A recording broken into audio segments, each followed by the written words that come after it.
You know, Kari, you brought something out.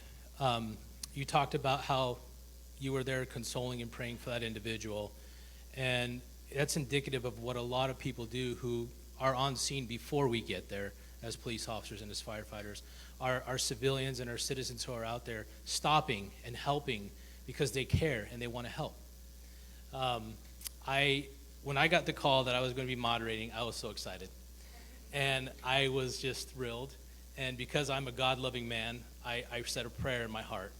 And I asked the Lord to please loosen my tongue and to please help me speak things that will resonate with the people. I was very nervous. And I asked him for opportunities that I can learn from so that I could share this evening. I went to the uniform store, Kari, to buy that belt today. And while I was at the uniform store, a young woman who was at the cash register saw my pin. And she said, you are a volunteer for Kari Lake? She said, did I ever tell you what Kari Lake is for my family? And I said, no, you never have. Tell me. She said, my brother, when he was 17 and I was 16 years old, died November 22nd, 2002 in a car accident.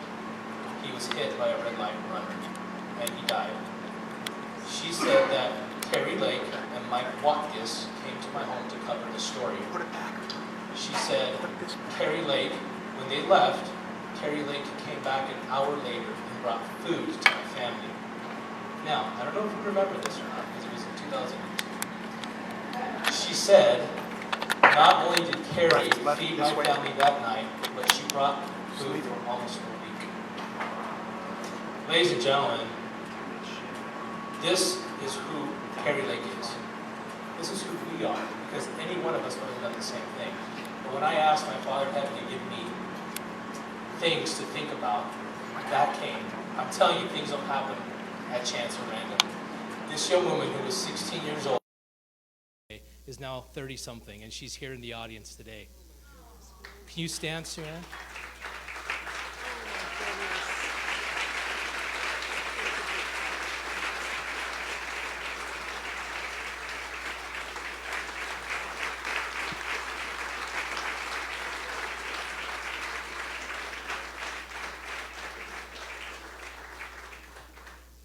Wow, okay.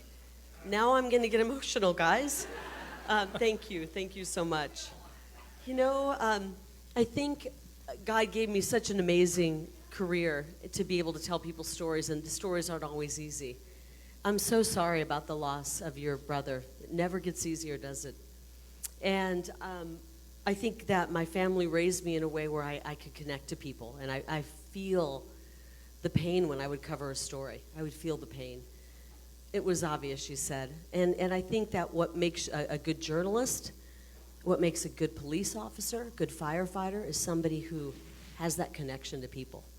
And when you roll up to a scene, you don't know what you're about to approach. You don't know what's coming at you. When a firefighter rolls up to an accident, you say that little prayer, and you just hope God's with you and that you're connecting and helping people.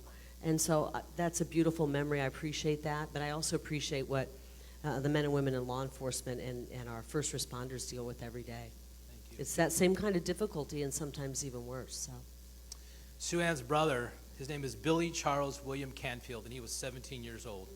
So just wanted to remember him and say his name.